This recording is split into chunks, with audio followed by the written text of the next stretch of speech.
Aduh guys, ini sama dengan masuk penjara 9 tahun, keluar aja 200 juta dah tunggu.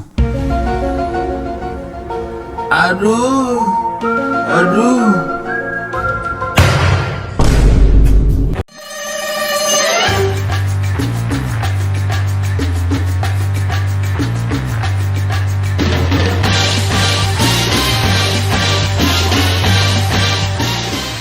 Hey, what's up, Re? Assalamualaikum warahmatullahi wabarakatuh. Hai, Re. Jumpa lagi ada saya di sini, Wak Lonjong. Salam Lonjong. Iya. Apa kabar kawan-kawan? Semoga semua dalam kondisi yang sehat, Re, ya. Amin ya rabbal alamin. Mungkin yang tidak sehat beberapa orang-orang atau ramai orang-orang, ya, terutama yang akan mau pencen, guys, ya. Itu.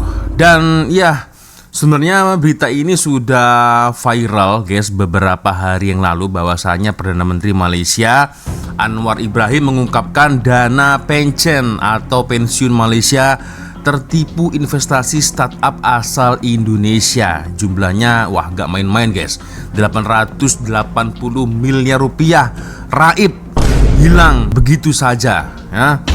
Aduh, dan jumlah investasi ini jika dikuruskan ke ringgit Malaysia hampir mencecah 200 juta ringgit Malaysia, guys.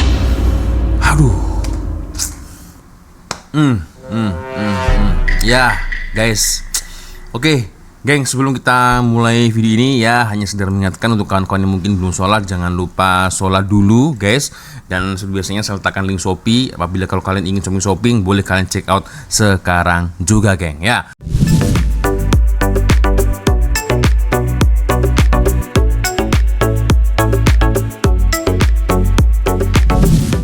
Oke, geng, kita lanjut lagi, guys, untuk ulasan kita hari ini. So, Perdana Menteri Malaysia Datuk Seri Anwar Ibrahim mengungkapkan dana pensiun Kerajaan Malaysia atau KWAP, KWAP, menjadi kurban atau menjadi mangsa penipuan investasi yang dilakukan startup asal Indonesia, yaitu A-Fishery. Dan ya, seperti yang kalian tahu, guys, menurut berita yang tersebar, KWAP atau KWAP kehilangan investasi hampir 200 juta ringgit Malaysia atau ya kurang lebih sekitar 880 miliar hilang. Namun, guys, belakangan ini terungkap bahwa manajemen A-Fishery diduga telah melakukan manipulasi laporan keuangan secara sistematis, guys, ya.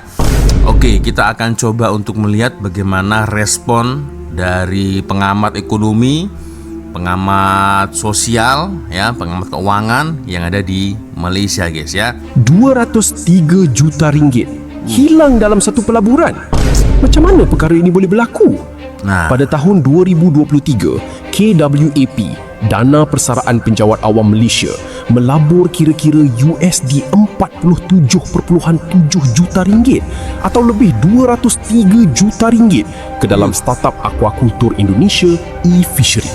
Ketika itu, syarikat ini dianggap antara startup paling berjaya di Asia Tenggara. Turut disokong oleh pelabur antarabangsa seperti Temasek, Softbank serta beberapa dana pelaburan besar lain.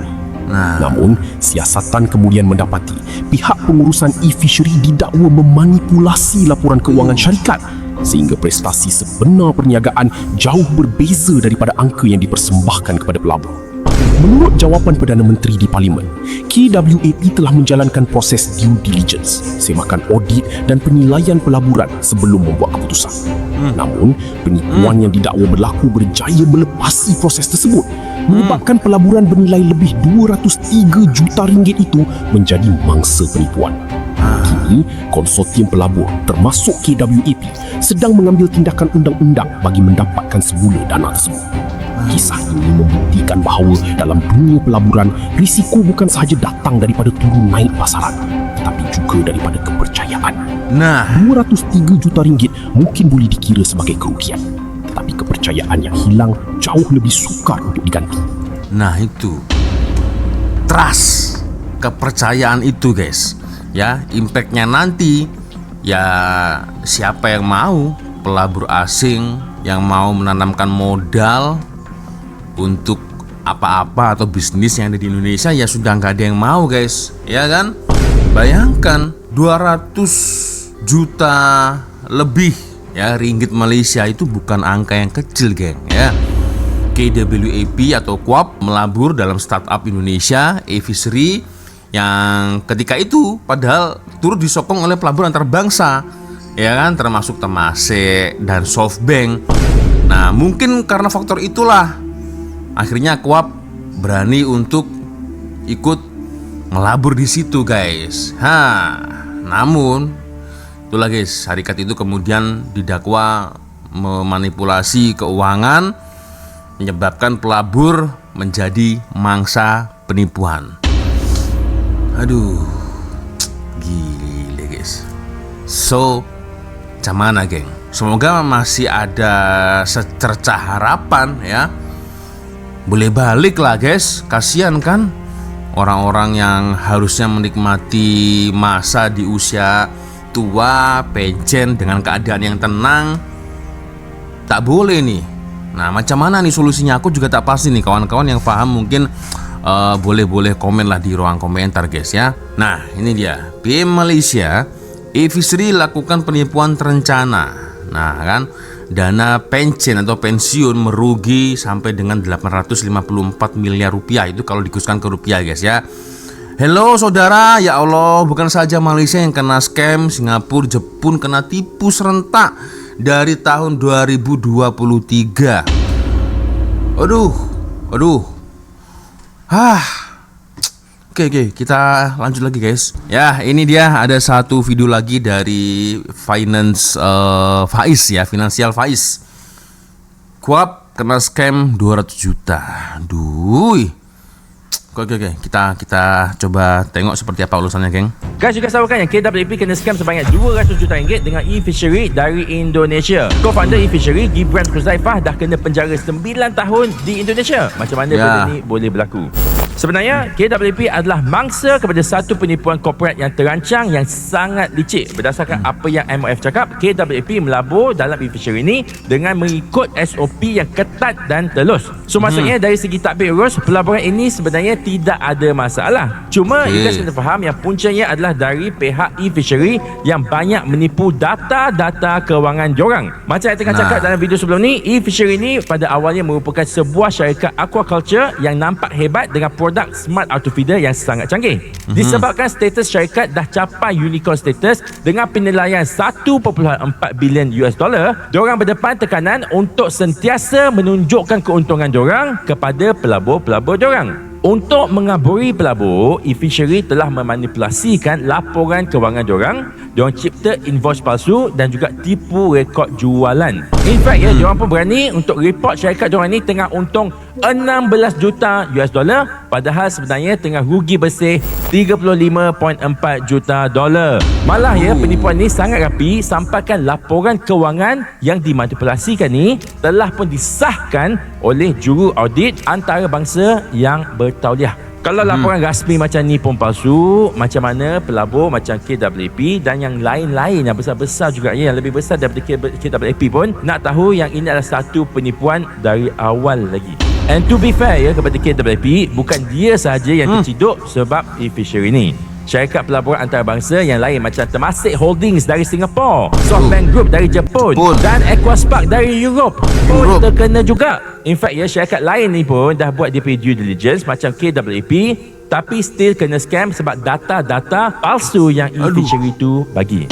Jadi konsortium pelabur termasuklah KWP sekarang ni tengah mengambil tindakan tegas, termasuklah memulakan proses undang-undang untuk menuntut dan mendapatkan semua dana pelaburan jutaan ringgit yang telah pun hilang. Kesimpulannya, dunia pelaburan venture capital memang berisiko tinggi. Memang biasanya pelabur-pelabur akan letak duit dekat banyak startup. Contohnya 10 startup dengan harapan 1 sampai 2 atau 3 startup tu boleh berjaya dan boleh cover losses dia dekat pelaburan yang lain. So apa pendapat korang tentang isu ni? Lepas ada explain, adakah adil untuk kita judge KWP sekarang ni walaupun diorang pun kena tipu? Dan bukan dia sajalah, semua orang pun kena tipu juga. Cuba korang komen dekat bawah.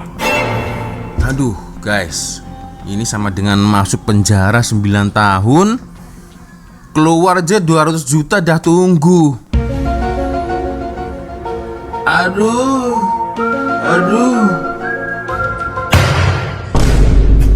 Jadi tidak hanya Malaysia guys ya, Jepun, Singapura, Europe pun kena scam. Jadi sepatutnya agak kurang tepat guys ya kalau ada segelintir orang yang menyalahkan Perdana Menteri atau Presiden, kan agak kurang sesuai ya. Aduh, karena yang kena scam ini ya orang banyak guys ya, orang ramai. Negara tidak satu dua, banyak negara guys ya.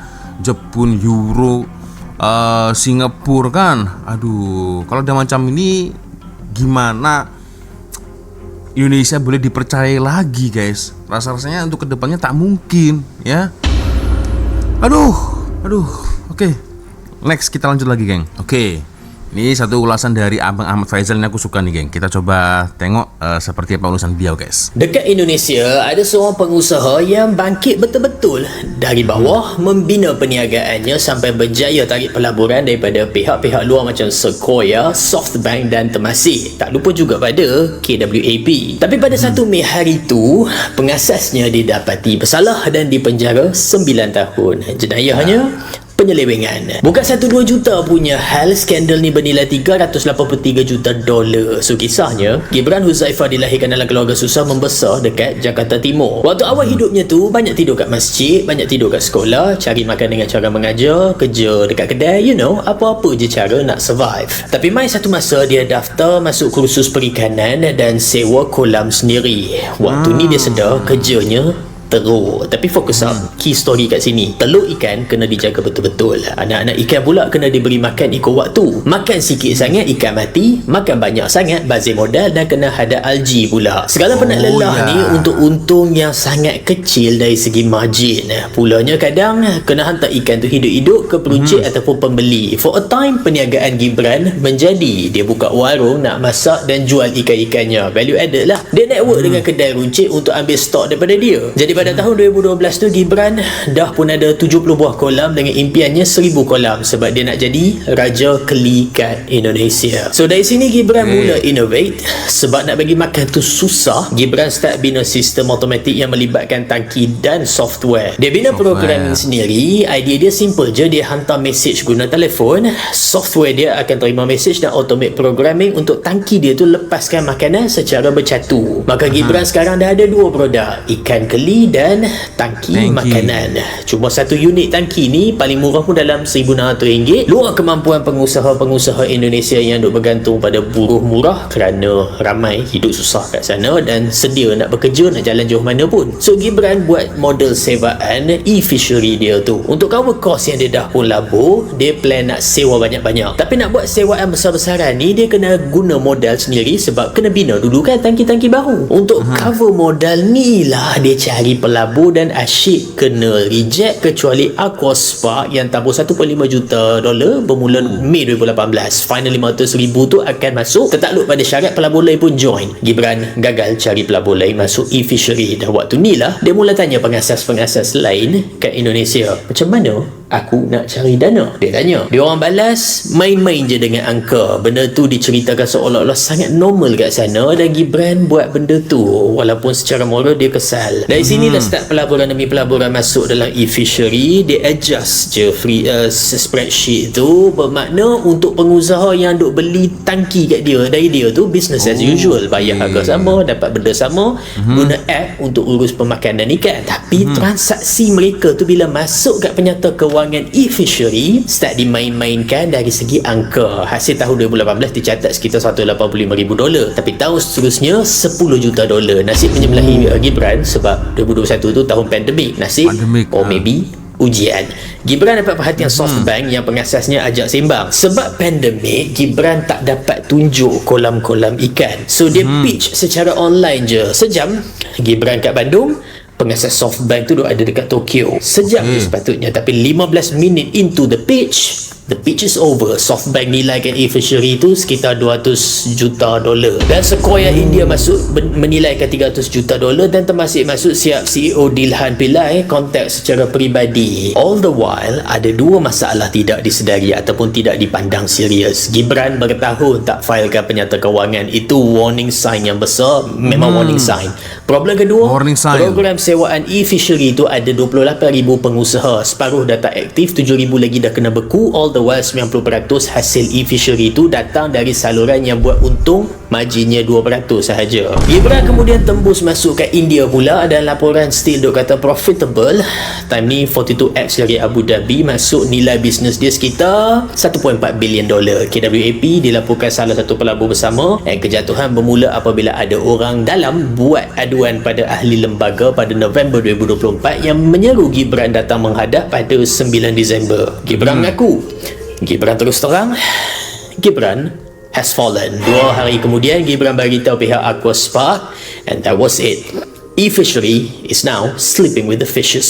Dari sinilah awalnya tu e-fishery dakwa hasil sekitar 752 juta dolar untuk 16 juta dolar, tapi angka hasil sebenar 157 juta je dengan kerugian 35.4 juta dolar. Awalnya tu e-fishery dakwa ada 400,000 lebih tangki makanan, tapi siasatan mendedahkan cuma ada 24,000 sahaja dan tempiasnya kena ditanggung pelabur dan pengusaha-pengusaha yang masih aktif berbayar. Apabila salah satu pengusaha tu dapati tangki makanan dah rosak, dia pun call customer service, tapi kali ni technician tak datang sebab dah kena buang. Kerugian besar. 42X yang labur 100 juta dolar pada April 2023 mungkin dapat balik 83 juta dolar je, dan Gibran dijatuhi hukuman penjara 9 tahun atas salah laku dia tu. Sebab tu penting mengamalkan perniagaan tu kena telus dan amanah. Dan kalau korang suka kisah-kisah macam ni, jemput follow untuk video-video lain.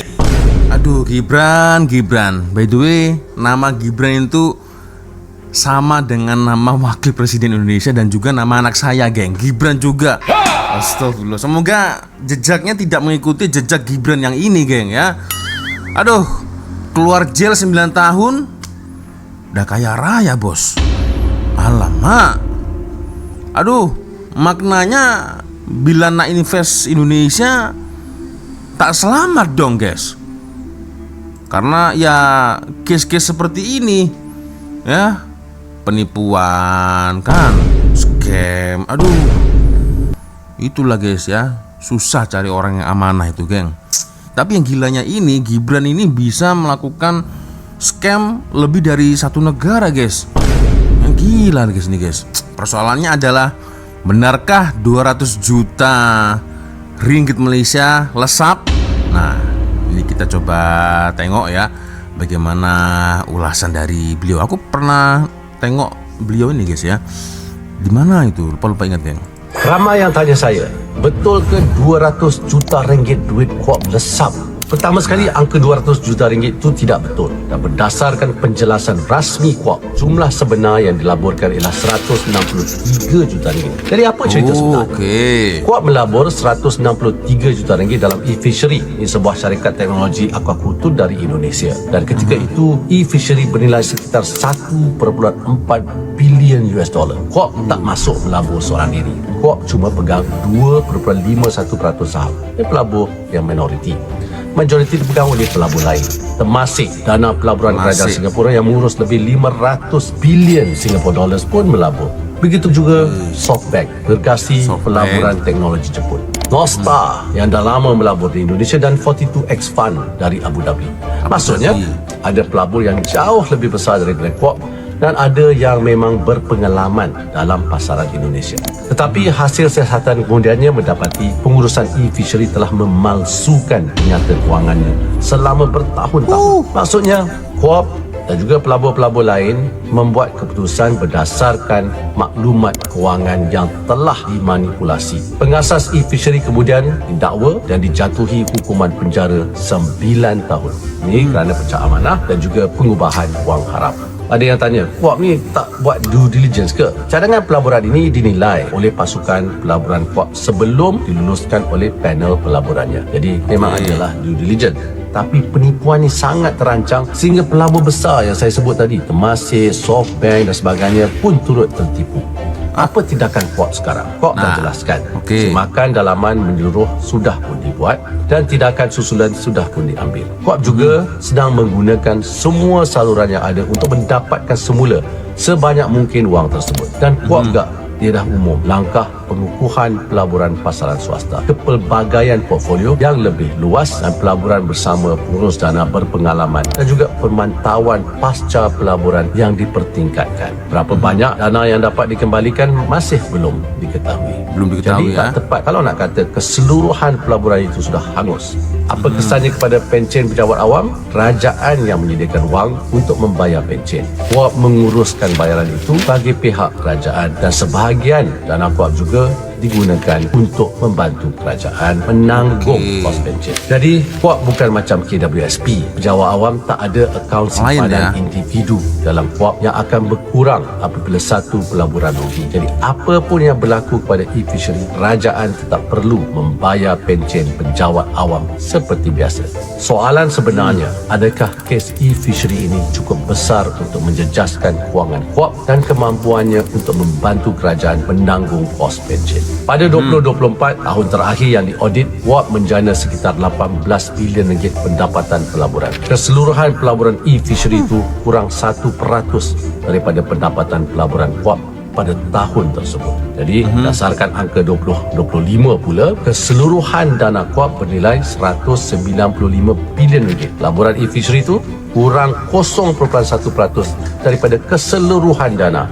Maksudnya, kes e-fishery ini tidak memberi kesan besar kepada kewangan KWAP atau kemampuannya untuk terus membantu kerajaan menanggung kos pencen. Dan tanggungjawab kerajaan untuk membayar pencen tetap tidak berubah. Tapi jangan salah faham, 163 juta ringgit tetap wang awam. Kecil berbanding keseluruhan dana bukan bermakna ia boleh dilupakan. Setiap sen yang boleh didapatkan semula mesti dikejar. Hasil semakan dah pun dibentang kepada lembaga KWAP dan tindakan susulan mesti diambil mengikut rangka accountability. Dan jika ada kecuaian, pihak yang bertanggungjawab mesti diambil tindakan. Kita tidak akan sembunyikan kegagalan, tetapi jangan cuba menipu rakyat. Kononnya KWAP dah hampir bankrupt dan pencen pejabat awam tak dapat dibayar. Itu bukan fakta, itu auta. Ya. Oke, berarti ada narasi yang menyebut bahwa KWAP bankrupt ya. Tapi guys, duit sebanyak itu jika dilabur untuk jana syarikat tempatan, tentu banyak keuntungan untuk rakyat, betul kan? Sekurang-kurangnya, setidak-tidaknya cukai bertambah, peluang pekerjaan baru wujud, pengaliran uang di dalam negara itu meningkat ya. Itu guys. So gimana nih geng, menurut komentar kalian? Boleh komen lah guys ya di ruang komentar. Dan jujur nih, aku sebagai orang Indonesia ketika mendengar berita ini tuh malunya minta ampun guys ya. Aduh, ya Allah, gile. Uang sebanyak itu bos ya. So geng, ya macam mana nih menurut komentar kalian? Boleh komen di ruang komentar. Semoga ada secerca harapan untuk case ini guys. Semoga begitu guys ya. Semoga begitu, karena yang terzolimi ini tidak hanya satu negara, ada lebih dari satu negara ya. Malaysia terzolimi, Singapura, Jepun, Europe geng ya. Dan yang saya takutkan, suatu saat nanti Indonesia sudah tidak mendapatkan kepercayaan dari pelabur-pelabur asing. Ya karena ada case-case yang macam ini geng. Kalau menurut komentar kalian bagaimana? Boleh komen lah di ruang komentar.